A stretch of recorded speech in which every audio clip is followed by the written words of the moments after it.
Selamat malam, salam sejahtera. Ini berita terkini yang kita terima daripada sumber UMNO mengatakan bahawa insya Allah Zahid bakal jadi timbalan Perdana Menteri. Alamak, ini memang berita yang kita tunggu-tunggu. Beberapa menit lagi kita akan ketahui senarai penuh timbalan Perdana Menteri, juga senarai penuh kabinet daripada Anwar Ibrahim. Namun demikian, beberapa menit yang lepas, berita ini semakin tular mengatakan insya Allah Zahid bakal jadi timbalan Perdana Menteri, kata sumber UMNO. Presiden UMNO Ahmad Zahid Hamidi hampir pasti menganggotai kabinet pimpinan Perdana Menteri Anwar Ibrahim dengan jawatan sebagai timbalan Perdana Menteri. Menurut sumber dalaman UMNO, ahli Parlimen Bagan Datuk itu dicalonkan parti terbabit untuk memegang jawatan berkenaan selaras dengan kedudukannya selaku ketua parti. Hampir pasti Presiden UMNO akan jadi timbalan Perdana Menteri insya-Allah. Itu saja saya boleh cakap, katanya kepada Malaysia Kini. Jika ia menjadi kenyataan, Ahmad Zahid akan menjawat tugas sebagai timbalan Perdana Menteri buat kali kedua. Kali pertama dia menjadi timbalan Perdana Menteri ialah semasa kerajaan pimpinan Najib Razak. Sebelum ini spekulasi memang sudah bertiup kencang dengan mengaitkan Ahmad Zahid sebagai timbalan Perdana Menteri, timbalan Anwar Ibrahim selaras dengan peranan serta sokongan tokoh terbabit kepada Presiden PKR itu menjadi Perdana Menteri. Beberapa pemimpin UMNO seperti Ahli Majlis Kerja Tertinggi UMNO Razlan Rafi turut berpendapat Ahmad Zahid wajar mendapat jawatan berkenaan bagi menstabilkan kerajaan. Semalam, bekas Setiausaha Agung UMNO Anwar Musa berkongsi pandangan sama dengan merujuk kepada kedudukan Ahmad Zahid sebagai pemimpin tertinggi dalam hierarki parti. Katanya, Perdana Menteri tidak boleh memandang enteng sokongan UMNO yang membolehkan terbentuknya kerajaan perpaduan. Pagi tadi, Perdana Menteri menghadap Yang di-Pertuan Agong di Istana Negara dipercayai dan mempersembahkan barisan kabinet kerajaan pimpinannya, dan ia telah pun disahkan oleh Anwar Ibrahim sebentar tadi. Senarai kabinet akan dijangka diumumkan tepat 8.15 pada malam ini setelah diperkenankan oleh Yang di-Pertuan Agong. Saudara-saudara yang saya hormati sekalian, seorang lagi sumber yang rapat dengan Presiden UMNO turut mengesahkan Ahmad Zahid dicadangkan sebagai timbalan Perdana Menteri. Beliau berkata, ya, nama Presiden dicadangkan sebagai timbalan Perdana Menteri, katanya meringkas melalui aplikasi WhatsApp. Sementara itu, sumber memberitahu timbalan Presiden UMNO Muhammad Hassan turut ada dalam senarai kabinet Anwar. Selain Muhammad, turut dijangka mendapat tempat ialah Naib Presiden UMNO Muhammad Khalid Nordin dan Ahli Parlimen Titi Wangsa Johari Abdul Ghani.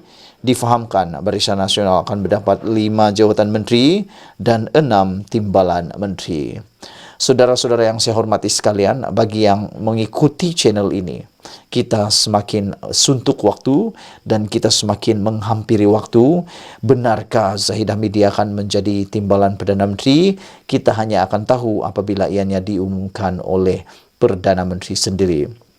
Apakah signal yang diberikan, iaitu penundaan demi penundaan tarik waktu pengumuman kabinet ini, menunjukkan memang Datuk Seri Anwar Ibrahim Perdana Menteri kita berusaha bersungguh-sungguh untuk mendapatkan keputusan yang terbaik, untuk mendapatkan kualiti kabinet yang terbaik, kerana pada pendapat saya adalah lebih baik kabinet itu kecil daripada besar tapi tidak ada kualiti. Kita sepatutnya berada pada politik yang matang, parlimen yang matang, iaitu bukan lagi berasaskan kepada sokongan ataupun ganjaran semata-mata, tetapi yang dibentuk itu ialah kabinet yang kuat. Sebenarnya secara pribadi saya juga sependapat dengan anda, kalau boleh ada pilihan lain yang perlu menjadi timbalan Perdana Menteri, janganlah dipilih Datuk Seri Zahid Hamidi, kerana ini secara tidak langsung akan menjadi peluru untuk kempen menjatuhkan Datuk Seri Anwar Ibrahim. Pada pendapat saya, ia akan menjadi duri dalam daging kepada Datuk Seri Anwar Ibrahim. Walau bagaimanapun, ianya tergantung kepada keputusan budi bicara beliau sendiri. Kerana apapun yang kita cakap, kalau Datuk Seri Anwar Ibrahim telah membuat keputusan, maknanya itulah yang terbaik yang dia dapat fikirkan. Kita harus menyokong Datuk Seri Anwar Ibrahim apapun keputusan yang dia ambil, kerana saya percaya apa yang dia fikir itu memang yang terbaik untuk kita semua. Jadi kita sama-sama menantikan cerita sebenar pada pukul 8.15 petang hari ini. Malaysia kita punya, kita jaga sama-sama. Cintai Malaysiaku. Selamat petang, salam sejahtera. Terima kasih kerana bersama dengan saya lagi di Nazilin Unity Channel. Bagi yang baru sampai dalam channel ini, aku tabur hormat untuk kamu semua. Dan bantulah saya untuk mengembangkan channel ini dengan menekan butang subscribe. Okey, baik. Petang ini saya mau tunjukkan satu berita, satu perkara yang menarik selepas Datuk Seri Anwar Ibrahim menjadi Perdana Menteri.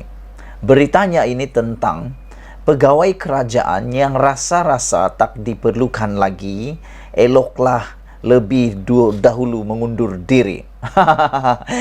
Antara pegawai kerajaan yang paling besar yang kita tahu sekarang ini ialah yang melibatkan Peguam Negara, Ketua Pesuruhjaya SPRM dan Speaker Parlimen.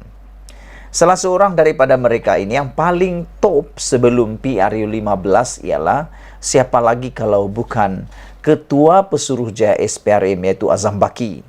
Isu yang paling hot tentang itu ialah apabila Rafizi kata kalau PH sudah jadi kerajaan, mereka yang akan mahu, dia akan cari sendiri Ketua Pesuruhjaya SPRM ini. Jadi sesuailah dengan tajuk hari ini. Agak-agak kalau sudah lagi tidak diperlukan lagi sebagai pegawai SPRM untuk Kerajaan Pakatan Harapan, apa kata laporan ini, kata penulisan Sabudin ini, apa kata kalau mereka letak jawatan sebelum tidak diperlukan lagi. Selain pelantikan menteri-menteri yang menjadi perhatian, jawatan pengisian bagi jawatan penting dalam beberapa instrumen kerajaan turut diperkatakan ramai. Apabila kerajaan baru ditubuhkan dan Perdana Menteri baru turut dilantik, sekurang-kurangnya 3 jawatan penting dalam kerajaan paling menjadi perhatian kepada perlunya perubahan. 3 jawatan tersebut ialah Peguam Negara, Ketua Pesuruhjaya SPRM dan Speaker Parlimen. Setakat ini hanya ternampak Speaker Parlimen yang disandang oleh Azhar Azizan Harun bakal mengalami pertukaran. Dalam jadual sidang Parlimen pada 19 Disember nanti, memilih Speaker Parlimen yang baru telah ditetapkan sebagai jadual paling atas sekali. Dengan kerajaan perpaduan yang dianggotai PH, BN, GPS, GRS, Warisan, PBM dan Bebas, dengan jumlah ahli parlimennya seramai 148 orang, secara realitinya sukar untuk Azhar mempertahankan jawatannya itu.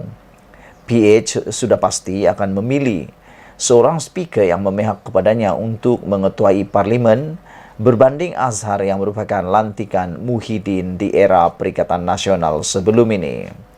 Melihat kedudukannya yang sukar dipertahankan itu, pilihan terbaik bagi Azhar ialah beliau sepatutnya mengundurkan diri lebih awal lagi.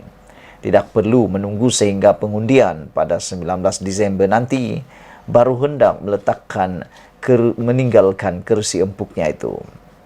Ini amalan demokrasi yang biasa. Bahkan dengan meletakkan jawatan lebih awal dengan dapat memudahkan Anwar dan kerajaan baru ini meletakkan calon penggantinya tanpa banyak masalah bagi memastikan kerajaan dapat berfungsi dengan licin.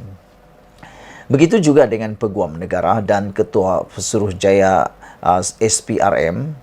Kedua-dua mereka sebaiknya turut meletakkan jawatan lebih awal sebelum pengisiannya digantikan.